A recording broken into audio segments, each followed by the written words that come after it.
What's up? It's the Monster Man here, and today I wanted to put you on to another one of my favorite comics, Ninjak. Ninjak is essentially the Valiant universe's Batman. If you're not familiar with the Valiant universe, it's a universe obsessed with the concept of the world outside your window, just a little bit skewed. And it tends to have like a lot more grounded characters than ones you might find in DC or Marvel. If this sounds familiar, it's because I covered another Valiant comic recently called The Shadow Man, and you should definitely check that out if you haven't already. Ninjak is essentially 007 meets Batman. He's a free agent that works with MI6 to take down superpowered criminals and their organizations. And the most well-known Ninjak is known as Colin King. Originally, he was the wealthy son of a spy master working for MI6, but the version I'll be covering is from the 2015 reboot, who in my opinion has the definitive origin for the character, which is a little bit adjusted from his original 1990s for origin. You can view Ninjak as a much more brutal version of Batman. He has all the precision and the knowledge, but he isn't afraid to kill if necessary, but he has all the skills he needs to be non-lethal as well. If his objective isn't to kill, he won't use it unless it's the last resort. He has an ever-growing arsenal of gadgets for any situation, and with prep time, much like Batman, he's essentially unbeatable.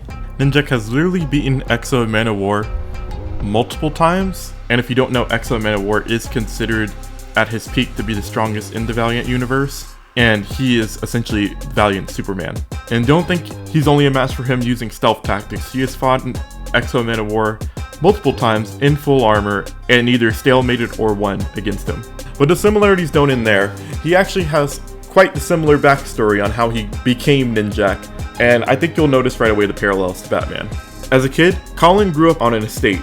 His parents were incredibly wealthy, however they often weren't around, and Colin was left to be raised by his butler Elaine.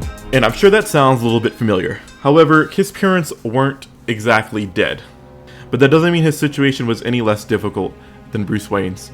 You see, Elaine was quite abusive.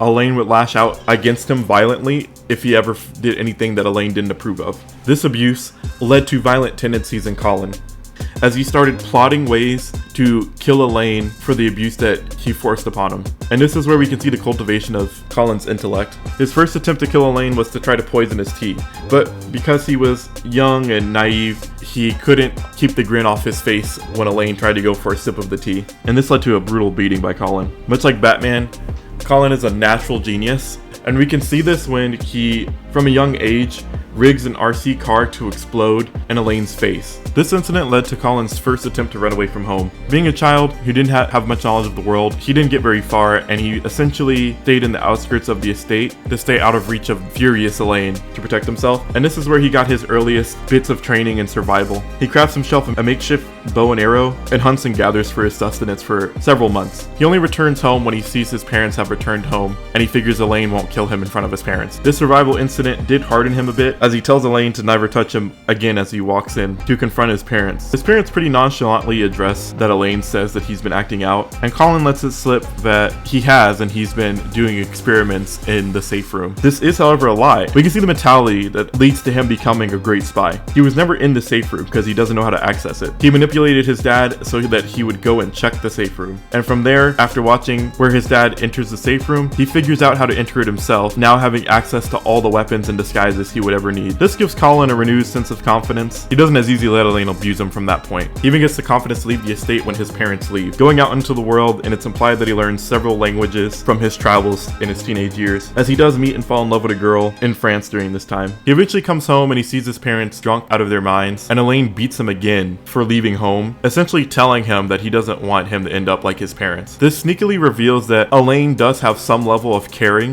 and we find in another flashback why that is. Apparently, a couple years before his travels, he did actually confront his mom to tell her that Elaine was abusing him, and during this confrontation, his drunk mom reveals that they are MI6 agents, and while out on a mission, she did sleep with Elaine, and that Elaine is really his father, and the father he thought he had is just another professional MI6 agent who is too professional to break his cover just because the child belongs to somebody else. Elaine threatened to reveal their MI6 identities, and because Colin's mom is so disillusioned and has so much ambivalence towards life, she just decides to let Elaine into their life to watch over Colin. Her mother reveals that she barely knows what's real anymore, and this kind of implies why she's so nonchalant about telling her child this and why she would let this abuse take place. And this is the implication why Colin didn't immediately kill Elaine and lets the abuse go on, because he knows that's his father. Even with all this, he does eventually follow in his parents' footsteps, and though it's not directly stated, it's kind of implied he does so because he realizes he is just really well suited for the lifestyle. We get a glimpse of a few of his early missions, and we see that unlike Batman, his ascent to greatness definitely wasn't immediate. On one of his first missions, he manages to maintain his cover as a man married to his target, but he has to take a beating to let his target escape. I like this more grounded origin, where even though he did have a lot of survivability and life experiences, MI6 didn't immediately just take him in and start training him to be a badass. We also see that he fails his first assassination mission. We're given the information he identifies his target, but fails to kill her because he was surprised to find out the target was a woman. That's a mistake he'll come to regret. During his early missions, he falls in love with his handler, and his handler is eventually killed because they both broke protocol. They attempted to kill Colin as well, but Colin manages to kill the assassin, which essentially shows MI6's worth as an agent. The incident where his handler was killed is essentially what broke him and turned him into a perfect agent. He lost his sense of empathy and his ability to truly love or care for others in this moment. And I know what you're thinking. If you've been a fan of Ninjak, you're like, that's not true. He has relationships later on, and I'm gonna get to that and why that happens, so just bear with me. So after he gets scooped back up by MI6, they interrogate him to try to get him to implicate himself that he was also at fault of breaking protocol and that he accepted the advances of his handler. However, this is all just a test. Had he told the truth of the situation, he would have been killed on the spot and terminated from MI6. He successfully places the blame on his handler, saying that he had no part in the relationship, and with that he is reinstated. But it is for a good cause, because this also gives him the ability to eventually track down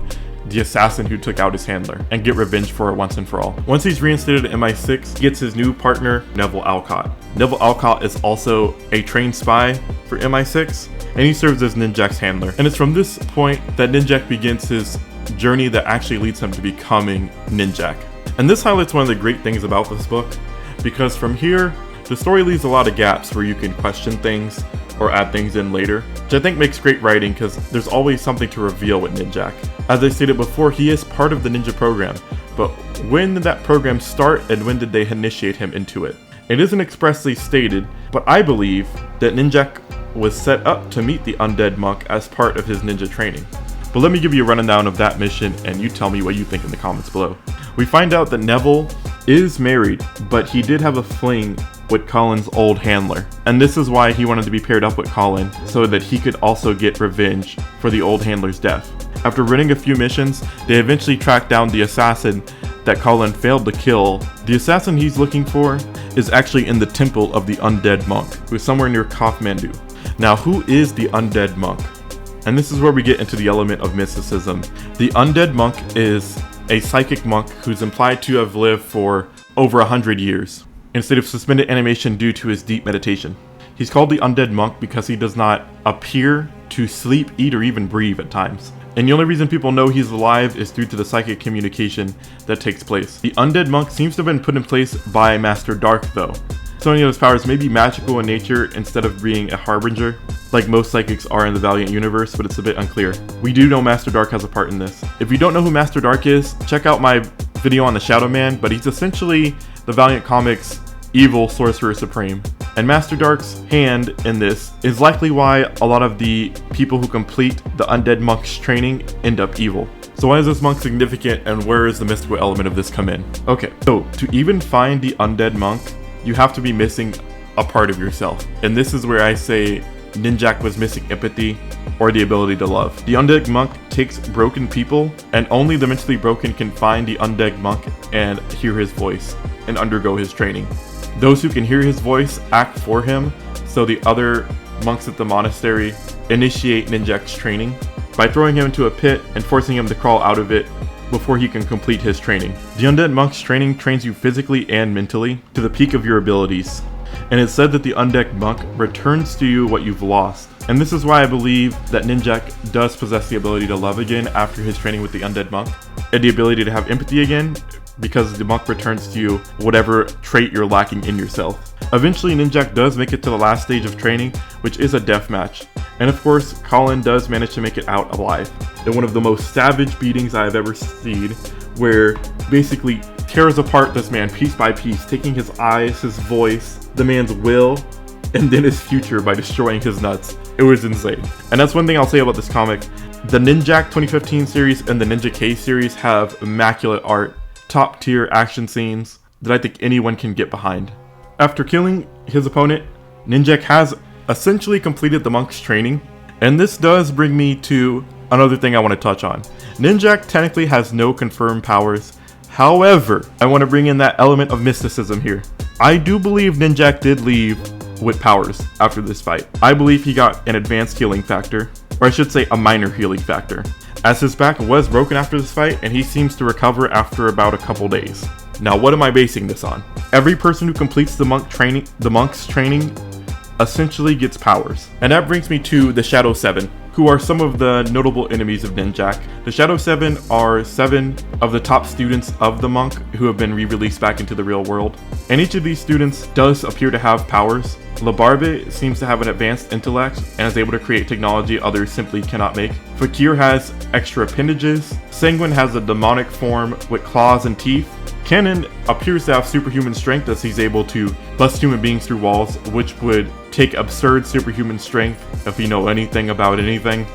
Fitzy is a bit of an enigma, as we don't know exactly what his powers are or what they would be, but if we're going based off of the idea that Ninjak has powers, Fitzy essentially has the same skill set as him, being a master of martial arts of all forms. So whatever in this theory you believe Ninjak's powers are, Fitzy probably has the same set. And finally there's his main nemesis, or rival depending on how you see it, and her name is Roku. Roku has steel-like hair that she has psychokinetic control over, that she could cut steel with, and she can also ignite her hair to essentially burn people or start fires. And we know Roku's abilities are magical in nature, as her own blood coated her hair to give her this ability during her training with the monk. So if everyone who completes the monk's trials gets an extra ability, why would we believe that Ninjak is no different? Some might make the argument that it's because he was banished from the temple before the true completion ceremony could be completed, and the reason he's banished is because he killed the assassin that killed his first handler after completing the trials. But I would argue that any remaining training that he would have to do would have just been ceremony, so I think he would have the powers. And I think Ninjak's powers would be something along the lines of superhuman reflexes and superhuman reaction as well as that slight healing factor. And boy does he need those reflexes going up against the other supers in the verse. But to level the playing field, he has an assortment of gadgets that I think makes him one of the more interesting Batman allegories to watch. Unlike previous videos on Batman type characters like Midnighter that I've made, who doesn't have a big focus on his gadgets, Ninjak is all about the weaponry, and he's often bringing different gadgets into different parts of the comic, so you never really get bored seeing what he pulls out of his bag of tricks next. But in his origin series, you can see some of his base loadout. You can see in his gloves by using things like hand signs. He has sodium amytal or truth serum, high-speed poison needles, cybernetically enhanced grips in the gloves, and you can always expect to see him with an assortment of bombs, the trademark grappling hook that you've come to see with Batman type characters, and he uses a large amount of hand motion to activate his, and I'm here for the cool factor. He has tons of retractable blades in his boots, as well as an assortment of hidden ninja stars that can double as stun grenades and other things. He's also constantly seen brandishing 2 samurai blades, which seem to be very well constructed as they stand up against most of the villains in the verse. I don't think they're made out of any special metal, but I could be wrong. But his arsenal is always adapting. You see things like him using micro drones for digital mapping of areas or surveillance, and even more stereotypical spy gadgets like explosive pins for when he's undercover. And of course, the super suit isn't super if it isn't bulletproof, so don't think conventional weaponry is going to harm Ninjak. With all these gadgets and these abilities, Ninjak never fails to be interesting to watch. And another aspect I want to touch on before I wrap this video up is just that he is an interesting character. With his backstory, you can see he's been through a lot of trauma, and that shapes him as a character, and he has this malleable personality that allows him to slip into charismatic roles quite seamlessly. And it never feels out of place when he's undercover playing these characters. It feels natural. He's a character that makes jokes, but he also has drive. You get to see him use underhanded tactics at times, like when he waits to strike against Man of War when he's out of his armor, or how he beats Fitz after listening to Fitz's entire story, where Fitzy is trying to convince him that they're on the same side. Ninjak isn't the type of person to take risks, not when it's not necessary. So seeing this character easily slip from trust to underhanded tactics is always enjoyable, and it keeps a little bit of an element of unpredictability to him that I think makes reading him quite fun. If he says he's going to do something, he's going to get the job done, though you never quite know how.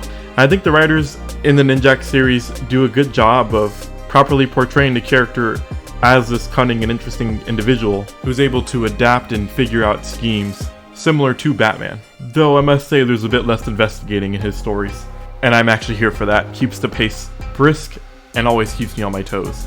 And I know this was a lot, but I think I'm about ready to wrap it up here. Ninjak is an amazing, multifaceted character who has some great runs in comics. Again, I highly recommend you read his 2015 run and the Ninja K run for the character.